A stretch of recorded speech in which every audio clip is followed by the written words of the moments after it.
Francis Ablola. Yes. I'm grateful to be able to pull you off stage. I love being it. Love doing it. Get you away from your responsibilities to, teach me some stuff about live events and marketing and business in general.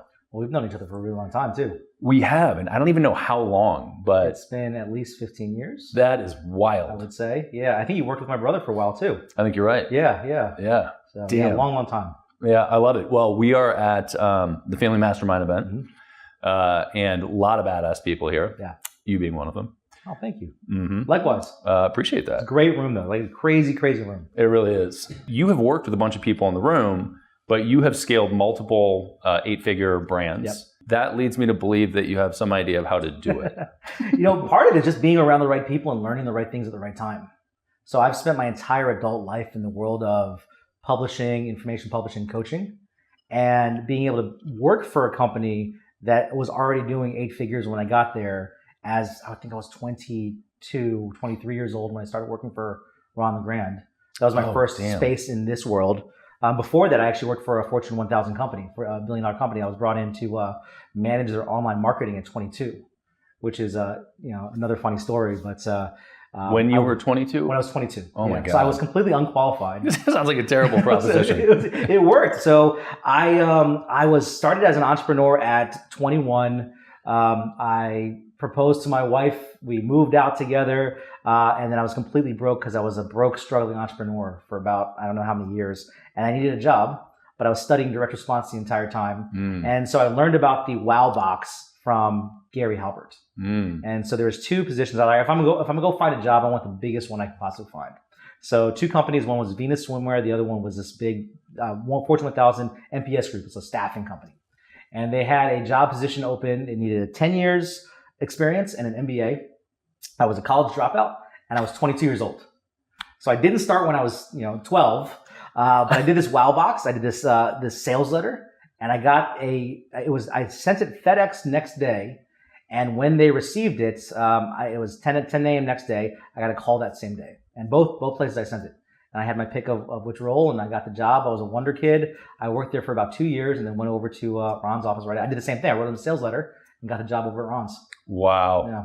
That's wild. You got to explain the concept for 2 things. One, first, Gary Halbert, anybody that's referencing him, which is like the predecessor to Dan Kennedy, sort of. Yeah.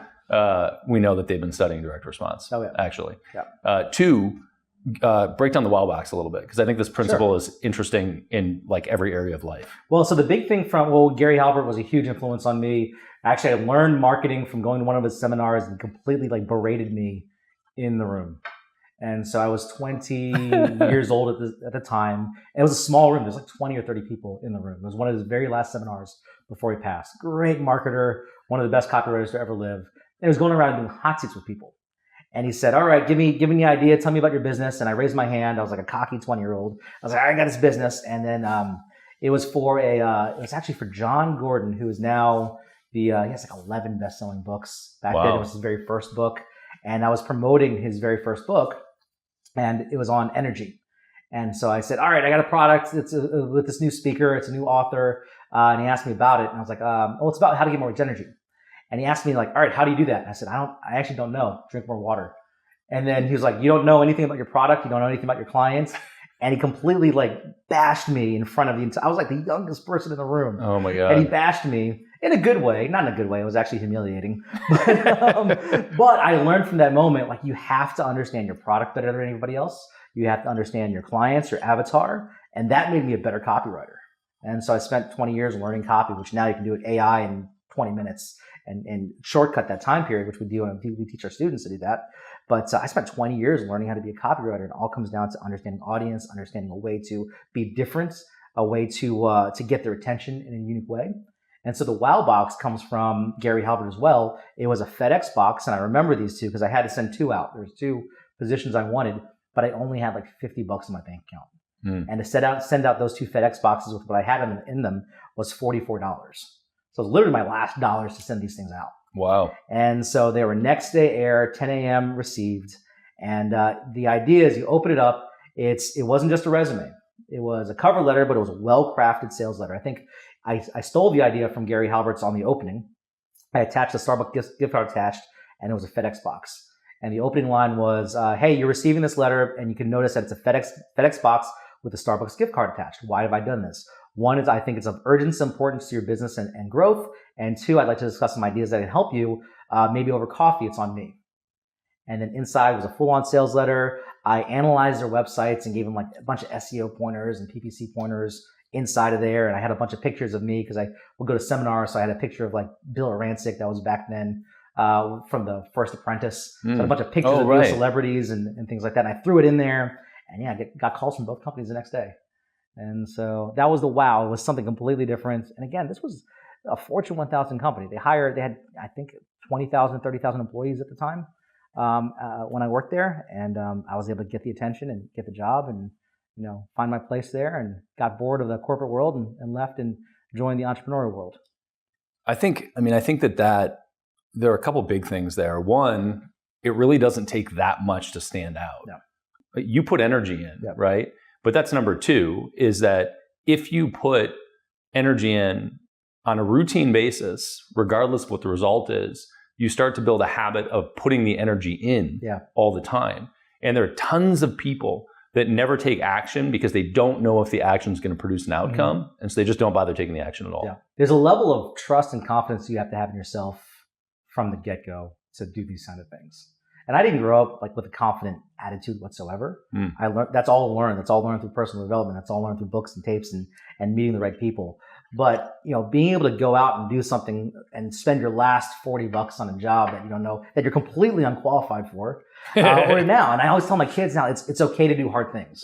Yeah. Right? Everybody leans toward easy. If somebody asks, and we coach a lot of entrepreneurs, and the biggest question, especially in my AI classes, we teach a lot of AI classes, what's the easiest way to generate a lead? What's the easiest way to generate sales with AI? And so in our coaching, we're like, all right, so I know you want the easy way, but I want you to be better.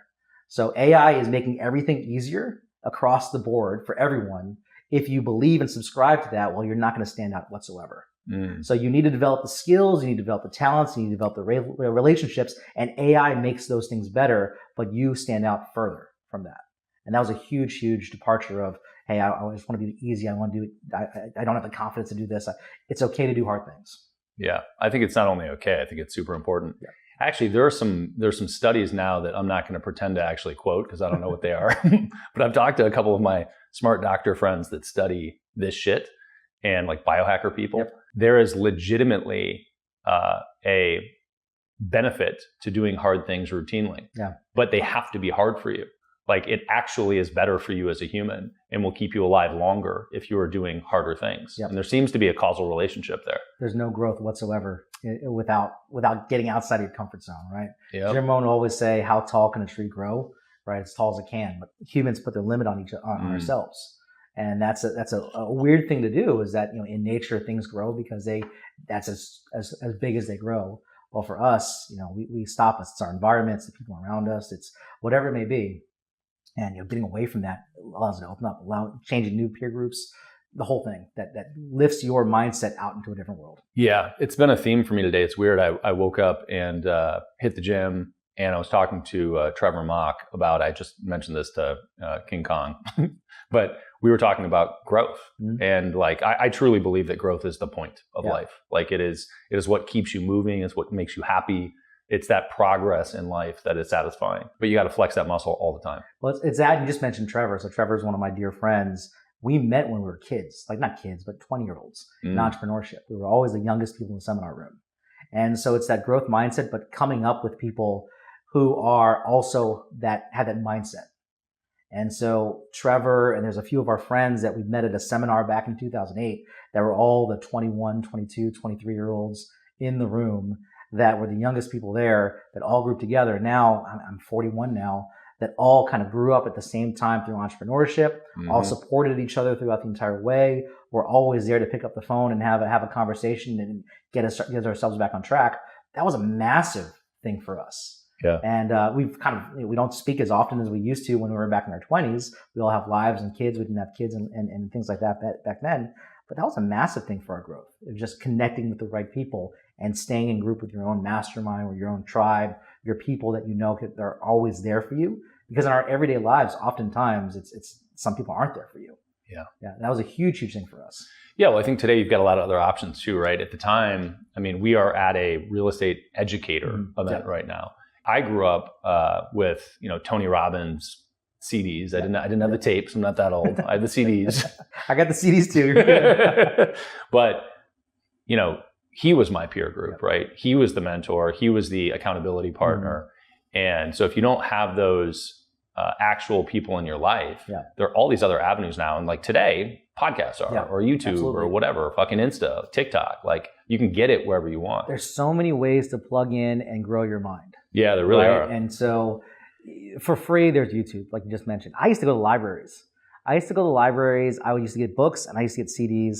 Kind of ashamed to say this, I used to burn the CDs, right? So I can listen to them over and over and over again. After I returned them, I would burn the CDs that are there. But everything you can possibly imagine was there. Now you got YouTube, now like you mentioned TikTok, Headspace, Blinkist, all these things. You can read any book on what is it, Speechify, that takes any book and turns it into an audiobook for you and just plug in. And I see so many people not taking advantage of that, which is crazy to me. How much time do you spend deliberately focusing on personal development now, if any?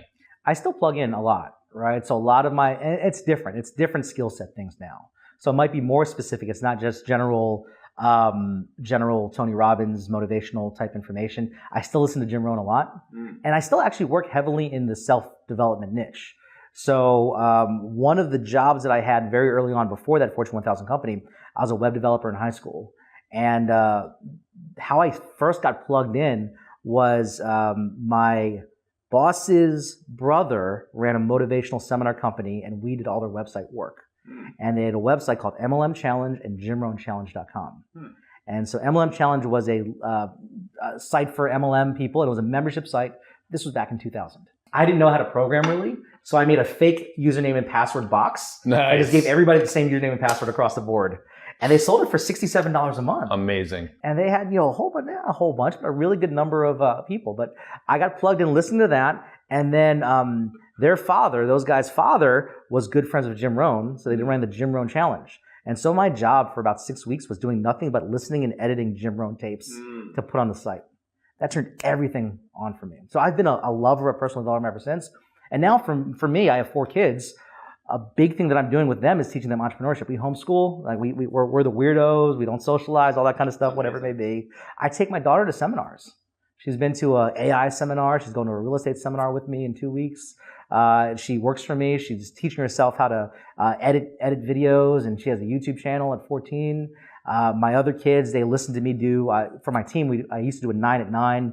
Now we do motivational trainings for our team. I'm speaking to them. They listen in as part of their schoolwork. That's amazing. So I'm always plugged in, especially as a leader, right? You have to, it's not only yourself, but it's the people around you at that point, especially when you're scaling a business, when you're growing a business. It's about who's around you and making sure their headspace is right too. Yeah. Well, I don't have any kids. I don't think. But I am always thinking about how kids are raised. Probably not always, but often. The homeschooling thing to me is there's a direct parallel to growing anything, whether it's a family or a business or whatever. But the energy that you put in and focus on it, homeschooling is the thing that I would want to do because you have control over all of the influence of your family and your youth. And to farm that out, to delegate that out to a school system that we're all very aware is broken as fuck. In a really weird world today. It's a really weird world. Super weird. Yeah. I would like to have the control and influence there. So I think that's beautiful. Okay, so I have an agenda with you because there are several elements of business that you're involved in that are dope, that people should learn more about. Live events being one of them. Yes. And kind of how you have created several 8-figure brands. We're going to talk about AI because, people seem to care. And it's some ninja shit going on right now.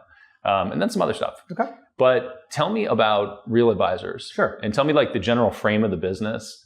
And and then we'll talk about the events themselves. Tell me the business model. Yeah. So Real Advisors is a publishing company. And we used to publish other companies. Now we're only doing our own internal brands.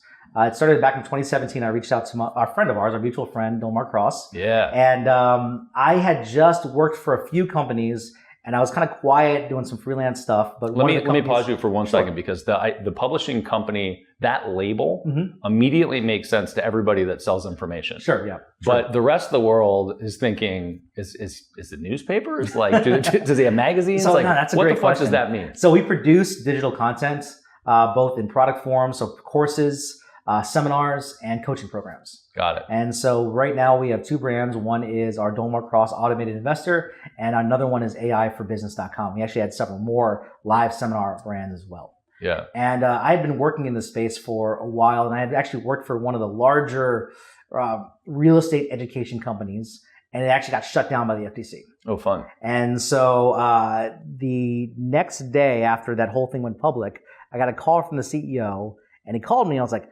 all right. And he said, okay, Francis, all right, let's forget about that. What's the next thing we're going to do? I got a new idea. And I just hung up the phone. And I was like, I don't want to do that anymore. And so I had to go introspective and say, all right, I was making a lot of money. We were selling a lot of products, but were we really serving people? And if I had to look deep into it, I was just a copywriter is what I said, but I knew that they weren't really serving people. And I believe it was like a $200 million judgment, and they settled for $20 million.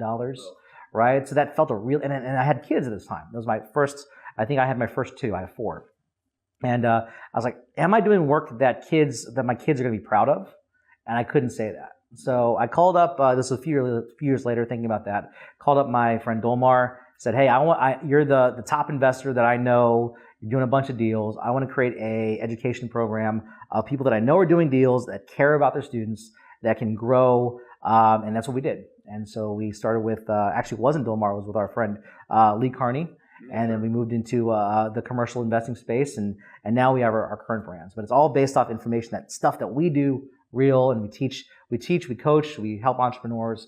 And that's a really fulfilling thing that we do. A number of things I want to hit on there, but to close the loop on publishing, you find people that hopefully have expertise in an area and help them get that information out to the world and monetize it. Yeah. That's basically what the publishing platform. Yeah, that's the publishing model, but now we don't really go after clients anymore for that. We create our own now. Do it yourself. Yeah. Yep, love that. But that's how it started. That's how it started. Was publishing other people's information who were the experts, and you created the info for them. Exactly. The other thing that you said was, you brought up the FTC, and I think most of the world, when the FTC condemns you, you are condemned to the world. Yeah. If you are inside of the info product space and you have done well or been around long enough, when the FTC condemns you, you might just realize that the FTC is a super shady organization and they're terrible. So maybe it's possible. Yeah. You might think that.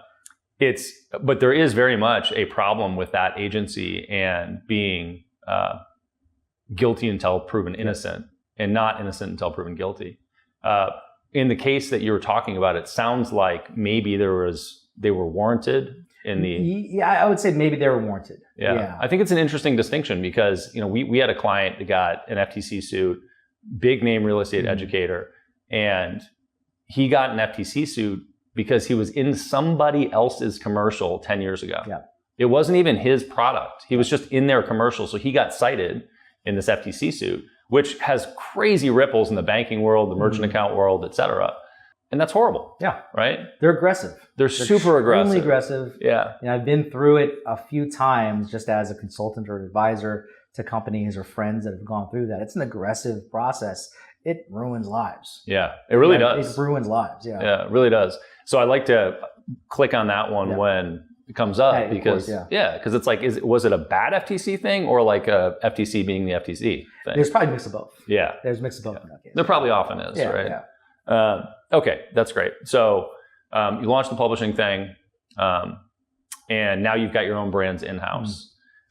And did you learn the skill set to do that through the initial Fortune 1000 that you work for? It was actually not the Fortune 1000. I was working for Ron LeGrand. Oh, right. And so after that, I got bored of the whole world. I live in Jacksonville, and I was a huge student of Dan Kennedy, which you mentioned, Gary Halbert, Dan Kennedy. Dan Kennedy was another influence in my life greatly, especially through Ron LeGrand. So I met Ron at one of Dan Kennedy's super summits, and I saw him there. I had known him. I had seen his infomercials. I knew he was a real estate investing guru.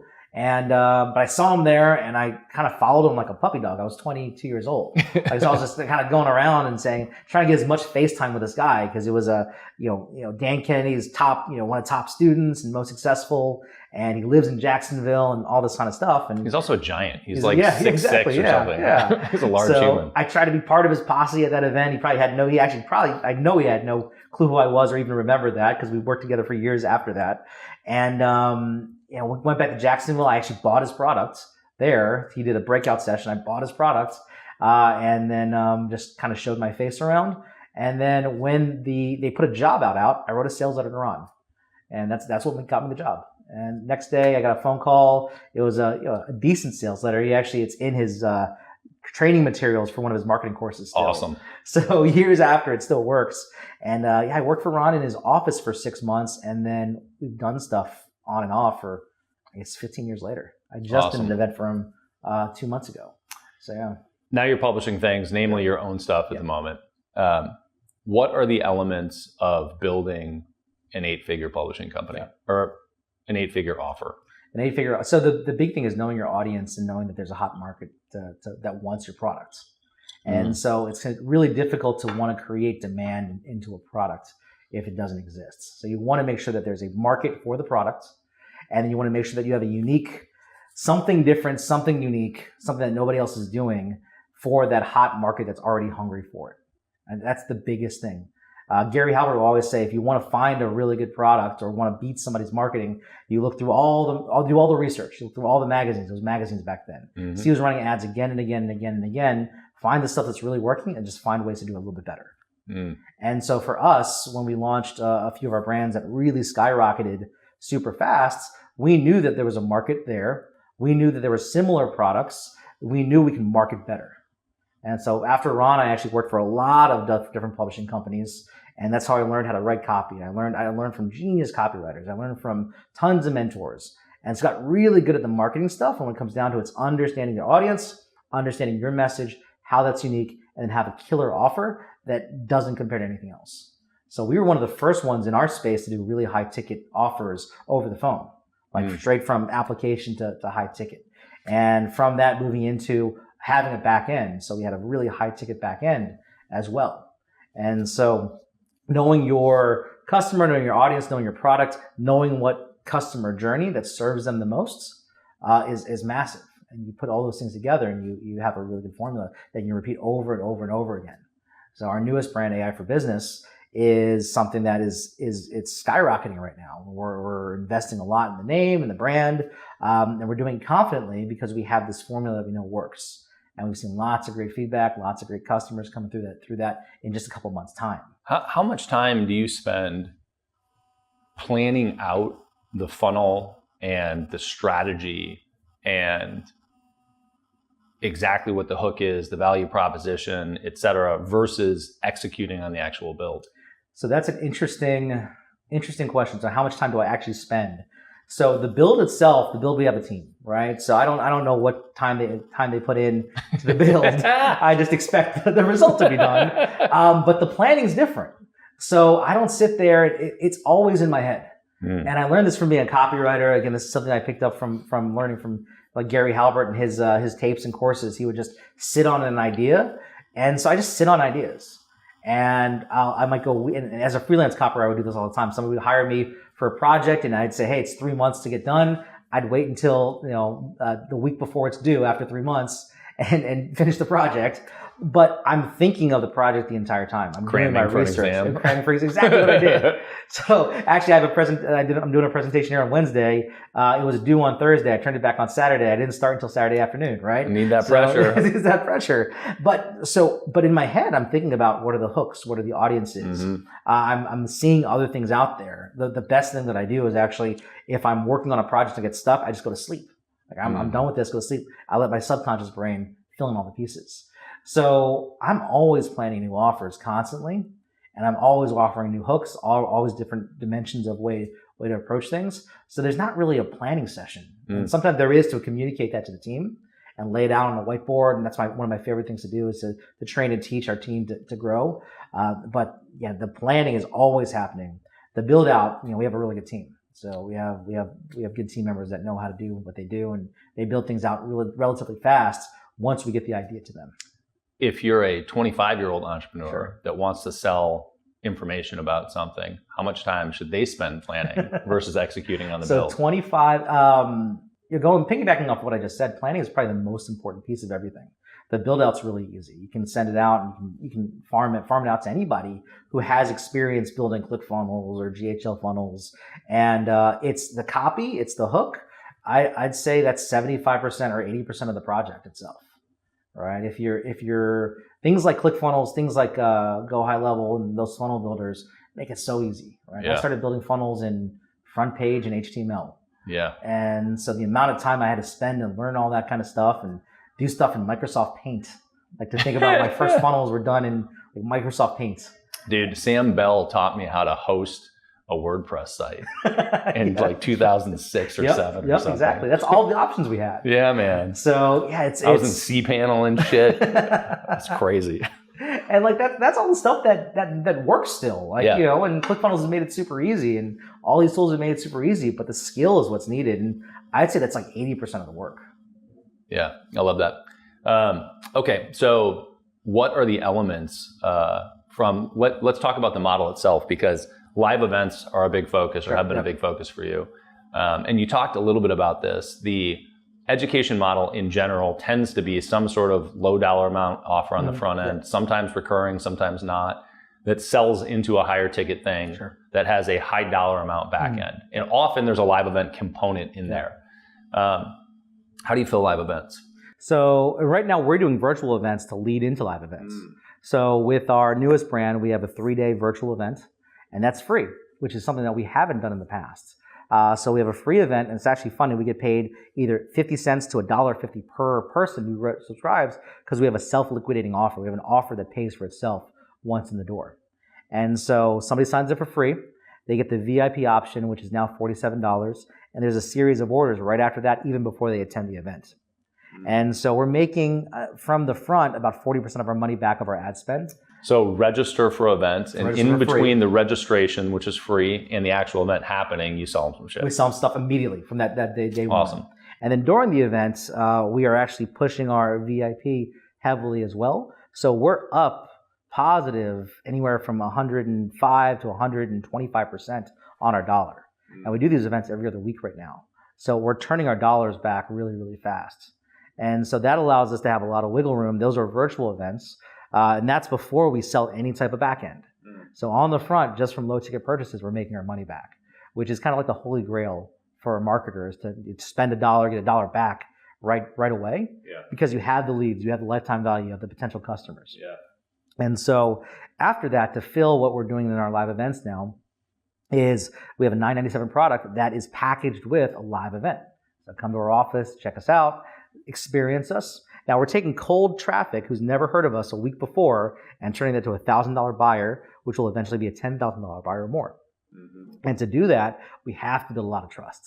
We have to build a lot of credibility. We have to show them what we actually know what we're doing, actually show them and give them results for themselves.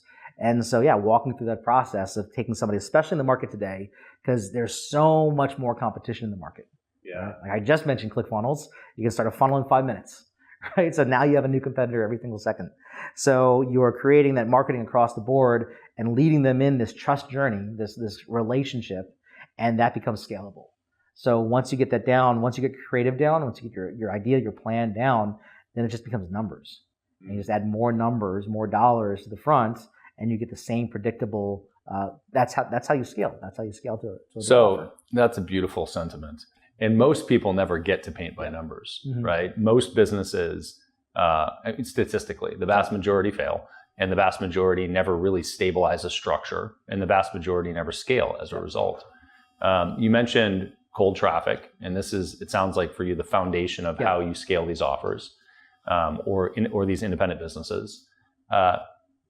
Facebook, TikTok, YouTube, LinkedIn, what platforms work? Like, are Facebook ads dead? No, not at all. In fact, our main offer right now is scaled on Facebook ads, and we're looking to spend much more. We're just trying to spend as much money as we possibly can, because now we know the offer is. We know our allotted numbers of we can only want to spend this much per lead. things like that. But everything else is now scalable. So we want to spend as much on Facebook, then we move it to a different channel. So that offer that I'm talking about right now, our AI for Business Summit, is only on Facebook. But once I get that, I want to get to TikTok. I want to get to YouTube, Google Ads. About 2-3 years ago, right at the beginning of COVID, we got banned from Facebook entirely.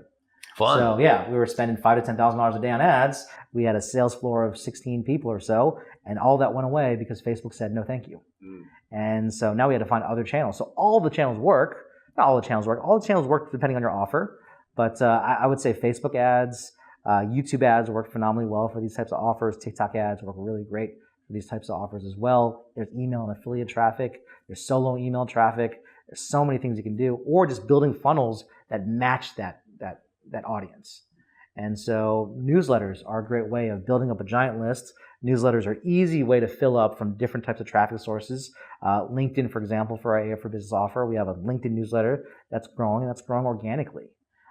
We did a lot on Instagram shoutouts for a long while. We actually grew our Belmar Cross real estate brand through Instagram shoutouts, which was crazy. It's something that right after Facebook shut us down, we were like, all right, how do we get more traffic? And my business partner, Brian Hansen, was like, hey, let's do this Instagram shout out thing. We actually had tested a few things already, and we became one of the largest buyers of Instagram shout outs, which is, finding a person who's in your niche and saying, hey, can you talk about our brand on your page? One of the largest buyers in our niche within like months, because we had to figure out how to feed the machine that we already had. So the big thing with shoutouts is there's a lot of crap out there, right? Mm-hmm. So you have to wade through, you have to look at real engagement, you have to, and test. So one of the things that we did really effectively was test lots of different pages. And we don't test big. We don't say, hey, we're going to give you $5,000 to run this ad. We might start smaller, or we might do one shout out instead of like 10 or 20. But you have to find the pages that have the kind of traffic you're looking for. If it's US based, then US based traffic. You have to look at the engagement. Are they a big brand? Is it over 500 or 1 million followers? And if they are, what percentage of those? And there's software tools out there to see, is this a real follower? Is it a follower in India or Bangladesh that's not going to buy something in the United States? And so you have to do a lot of due diligence in the process. But once you start doing that, you can start tracking. You build a list of pages to do shout outs on. And you can kind of cycle through and you constantly build up your list of pages that you want to start marketing on. Your personal Instagram is something like 350,000 people. A bunch of sort of unique, interesting, heartstring, motivational content. Mm-hmm. Does that content convert? Is the intention of that content to convert? Is that being funneled somewhere else? Or is this just the personal brand of Francis the Blowlar? Well, so it's one, to get a lot of real followers and engagement. So we use meme content. Viral videos are heavy. And so the page right now is growing at about 600 to 1,000 people a day, depending on the videos that are on there. And those are real people, real followers in our target market because they're engaged in the content. It's also part to get my face, because every piece of that content has my face attached to it. And so my face and my name. So part of it is that brand to warm up that page. We've been building that page. My page is sort of like a testing page. And so we try a whole bunch of different things on it. We see what works, what doesn't. It's all real followers, which is really cool. We actually have several other pages. I think we have a network of about 3 to 5 million followers on all of our pages combined right now. And so we test a lot of different things. We found that helps with engagement. And then again, you get that recognition. And then in the link of my bio is a call to action to our offer. And so part of that is we get real followers and we get a percentage of those people to click. And especially if we do an actual ad on there or such a shout out on our own page, to click the link in the bio and move to whatever the offer is. And so we do that a lot in stories. We do that a lot on our pages. And you might not see the ads on there because we actually take them down when the offer's over. And because we don't want a whole bunch of ads on the page. And so we want somebody looking at it, they see it's valuable, and then we'll put an ad up, we'll get the result, take it down. And we do that across the board on a lot of our pages. Oh, I like that idea. Yeah. We have to hit on your current product. AI is taking over the world. Yep. And it might kill us all. We'll find out. I just reference all of it as the robots these days. It's actually interesting. I went to AI4, which is one of the biggest conferences of AI in North America. The first keynote speaker was this guy, and they call him the godfather of AI. And his 30-minute keynote was how AI is taking over the world, how it's dangerous, how we're making a big giant mistake. It's going to be the end. First keynote, first day. Amazing. Of a 3-day event, and then read my white paper on it. and then bye, and you guys have fun for the rest of the AI conference. So yeah, it could take over the world one day, according to this guy.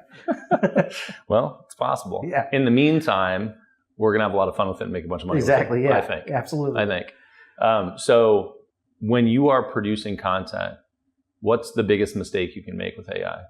I think it's really the fact that you're just using AI as is.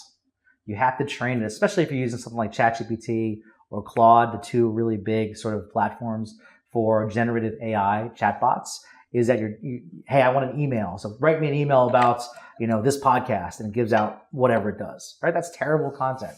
That's going to be plagiarized. It's going to be all out there. It's just generic. And so if you can train its voice, you can say, hey, here's a transcript of this podcast.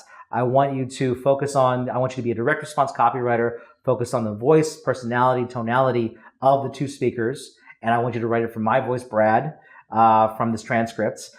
Special note of my reading level and my tonality, and write this email to promote this podcast in this voice. Well, you're going to get a much different result than just asking it, hey, I have a podcast with this guy, Francis. Both of us have really cool mohawks. Write the email, right? So you want to train it, and that's what a lot of people don't do. And then they get the result back, and it sucks, and they're like, AI doesn't work. Mm-hmm. And so you got to train it. You got to feed it information to know exactly what that output you want to be, and be very specific with that as well. AI prompting is huge. We actually teach a class on that. And if you're not prompting it properly, then it's not going to give you the output that you need. The best prompt. Let's say you've got the best prompt that you've devised. How often are you then copying and pasting the output and actually using that verbatim? Well, so it depends on what your tasks are. Like, we do have a series of prompts that we do, especially if it's for writing copy and simple tasks. But I've gotten to the point where I'm pretty good at understanding how to put prompts together, and I just type in my voice transcription on my keyboard on my Mac and just talk to the machine. And so it takes me 10 seconds to do that. It actually is faster for me to do that than copy and paste a prompt, especially if it's something unique. And so I know the format that you need a prompt in. And the first thing is you got to give it context of who it is. You got to give it specific examples of what you want. You want to give it, you want to be very, very specific on the format that you want the output to be in.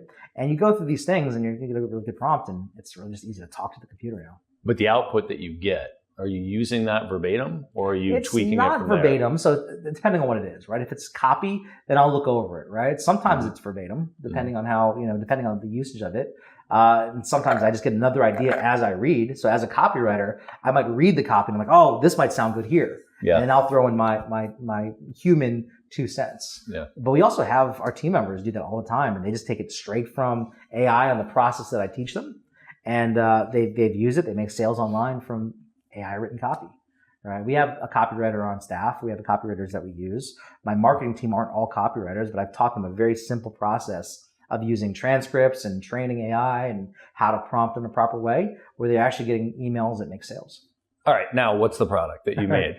So we have a 3-day event called AI for Business Summit, and it's free. It's a free event, and I just talked about the whole process. But our goal is to teach entrepreneurs who just they feel uneasy about AI, whether they're fearful of it, or they don't know where to start, or there's so much overwhelming information. That's probably the biggest thing, is that the information is just so overwhelming.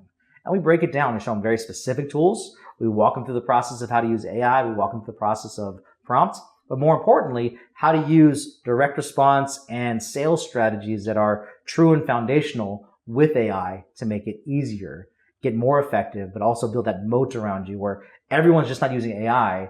They have the level up. They have the knowledge in their own brains to use AI in a way that nobody else is doing. And that's a free event, and we do that really frequently, actually.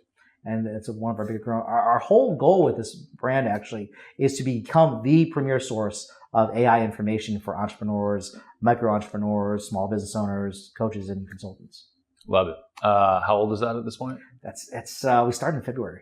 Okay. Yeah. Getting going. Yeah, it's getting going, but it's actually scaling extremely fast. The topic is just through the roof, and we have. I think we've had over. Just last month, I think we had 7,000 or 8,000 people register for it, and we had 5,000 people attend. Yeah, it's growing. Yeah. Why the virtual event versus an automated webinar? I think so. For our brand specifically, what we're doing, we could do an automated webinar. It would convert. I want to feel the audience first. Like, I want to know what's going on in the audience. I want to converse, and we're doing this really cool thing where it's almost creating a flywheel of positive attention. So there's people who come to our events again and again and again. Everyone who registers for our event are invited back to a Facebook group as well.